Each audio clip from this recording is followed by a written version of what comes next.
أعوذ بالله من الشيطان الرجيم ശപിക്കപ്പെട്ട പിശാചിൽ നിന്ന് അല്ലാഹുവോട് ഞാൻ ശരണം തേടുന്നു.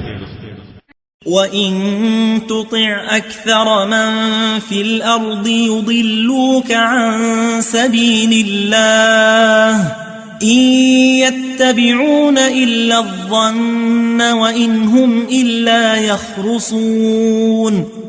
ഭൂമിയിലുള്ളവരിൽ അധിക പേരെയും നീ അനുസരിക്കുന്ന പക്ഷം അല്ലാഹുവിന്റെ മാർഗത്തിൽ നിന്നും നിന്നെ അവർ തെറ്റിച്ചു കളയുന്നതാണ്. ഊഹത്തെ മാത്രമാണ് അവർ പിന്തുടരുന്നത്, അവർ അനുമാനിക്കുക മാത്രമാണ് ചെയ്യുന്നത്. ഇന്ന റബ്ബക ഹുവ അഅലമു മൻ യദില്ലു അൻ സബീലിഹി വഹുവ അഅലമു ബിൽ മുഹ്തദീൻ.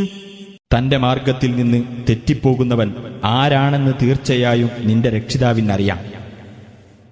നേർവഴി പ്രാപിച്ചവരെപ്പറ്റി നല്ലവണ്ണം അറിയുന്നവനും അവൻ തന്നെയാണ്.